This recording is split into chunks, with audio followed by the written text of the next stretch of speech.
Jangan sampai kita pedot oyot. Jangan sampai pedot oyot. Jangan sampai perjuangan yang kita lakukan ini tercerabut dari akarnya. Karena itu saudara-saudara sekalian, mulai hari ini akan kita seruduk sekuat-kuatnya sekat-sekat penghambat kemajuan negara. Dan ingat, 170 hari lagi perjuangan kita akan menentukan nasib bangsa dan negara. Hari-hari ke depan semua langkah dan ucapan kita akan sangat menentukan. Maka rampakkan barisan, mantapkan langkah ke depan, dan kita tata satu persatu batu bara bangunan dari kemenangan ini. Merdeka! Terima kasih untuk semuanya.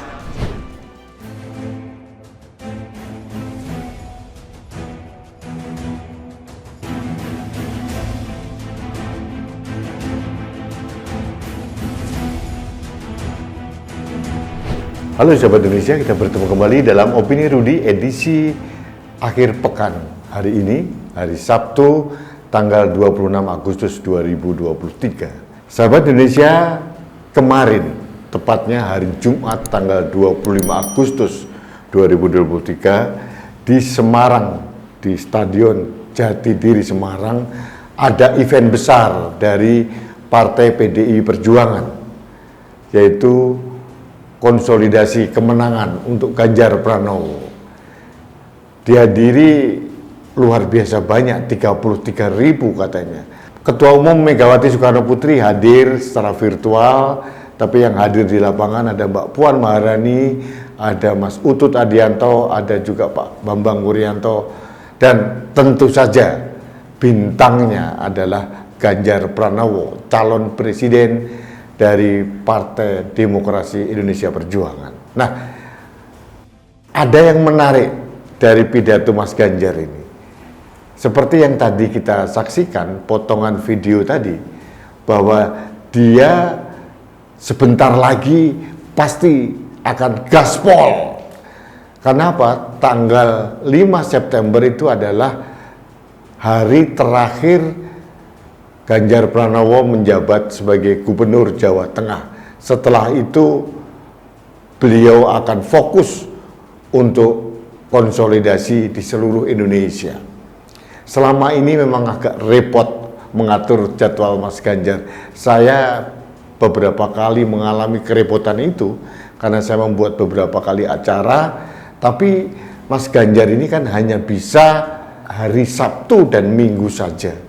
Dan itu pun berebutan dengan event-event yang lain dari kelompok-kelompok yang lain, komunitas-komunitas yang lain yang ingin kehadiran seorang Ganjar Pranowo. Nah, setelah tanggal 5 September, tepatnya tanggal 6 September, Ganjar Pranowo akan gaspol.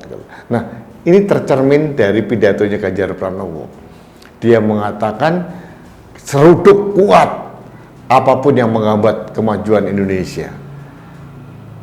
Kita harus satset. Nah, ini sebagai penanda bahwa tanggal 6 September itu Ganjar Pranowo akan menjadi seorang calon presiden yang memulai waktu luang.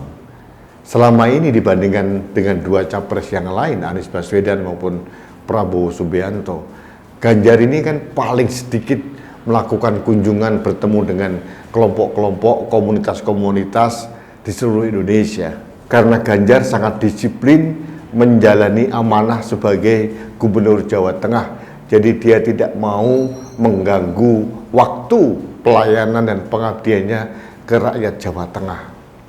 Setelah tanggal 5 September ini, kayaknya Ganjar Pranowo semakin gaspol. Nah, ini penanda yang sangat positif untuk elektabilitas Ganjar Pranowo. Kemarin saja pada saat PAN dan Golkar bergabung di Gerindra dan PKB, Ganjar justru rebound. Padahal Ganjar belum melakukan apa-apa, belum maksimal, belum gaspol gitu. Nah, Kalau nanti Ganjar Pranowo sudah melakukan kunjungan ke berbagai daerah di Indonesia, terutama kantong-kantong suara yang sangat besar seperti Jawa Barat, DKI Jakarta, Banten, Jawa Timur, Jawa Tengah sendiri, kemudian Sulawesi Selatan, Sumatera Utara, saya yakin elektabilitas Ganjar Pranowo akan semakin meroket. Kenapa? Rakyat akan semakin tahu siapa sosok calon presiden berikutnya. Secara objektif harus kita akui kapasitas dan kapabilitas dari ketiga capres ini, Ganjar Pranowo paling unggul. Tidak mempunyai rekam jejak kelam, mempunyai prestasi yang luar biasa, mempunyai pengalaman di legislatif maupun eksekutif cukup panjang, dan mempunyai personal capability yang sangat luar biasa hebat. Ganjar menguasai tentang ekonomi digital, ekonomi kreatif. Ganjar juga menguasai bagaimana ekonomi makro, ekonomi mikro, bagaimana harus kita menekan angka stunting, angka kemiskinan ekstrim dan sebagainya, itu sangat dikuasai Ganjar karena kesehariannya selama menjadi gubernur Jawa Tengah, hal-hal seperti itu menjadi makanan sehari-hari yang selalu dicarikan solusi secara intensif oleh Ganjar Pranowo. Bandingkan dengan Pak Prabowo Subianto, dia tidak mempunyai pengalaman apa-apa di pemerintahan kecuali sebagai Menteri Pertahanan. Dia juga tidak mempunyai pengalaman di legislatif misalkan. Sama dengan Anies Baswedan, menteri pun hanya beberapa tahun kemudian dipecat. Jadi gubernur pun hanya di Jakarta, hanya 1 periode. Jakarta kompleksitas masalahnya jauh lebih rendah dibandingkan dengan Jawa Tengah, Jawa Timur, Jawa Barat. Karena permasalahan yang terjadi lebih banyak di provinsi-provinsi di Jawa atau mungkin di luar Jawa yang lain.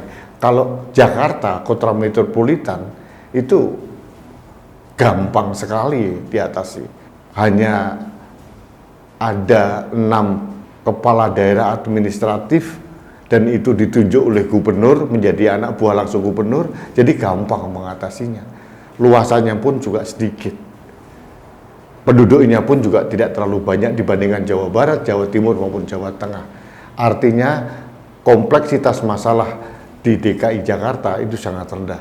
Dan ini berarti Anies mempunyai rekam jejak atau pengalaman pengelolaan daerah yang jauh di bawah Ganjar Pranowo. Ini nilai objektifnya.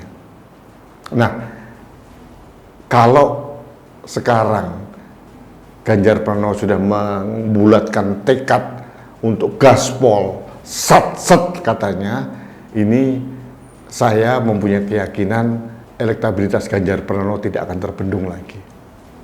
Itu optimisme saya, karena bagi saya kita harus mencari pemimpin yang nasionalis, yang mempunyai kapabilitas, yang sehat jasmani rohani, yang mempunyai keluarga yang bahagia, keluarga yang utuh, dan tidak mempunyai rekam jejak kelam di masa lalu. Dan dari 3 capres itu hanya Ganjar Pranowo yang mempunyai kriteria itu. Yang lain mohon maaf, banyak masalah. Jadi dengan tekad bulat dari pidato seorang Ganjar, apalagi didukung dengan mesin-mesin partai dan berkolaborasi dengan organ-organ relawan, dan ini merupakan sinergi rakyat, koalisi rakyat dengan partai, Ganjar pasti akan leading untuk waktu-waktu yang akan datang. Saya punya keyakinan itu karena saya mempunyai prediksi dukungan yang tinggi terhadap Pak Prabowo Subianto sejatinya hanya dukungan fake atau dukungan yang bersifat gelembung yang bisa mengempes setiap saat, mentok. Ini kata Kompas. Kalau Anies jelas nyungsep, karena jualannya Anies tidak laku.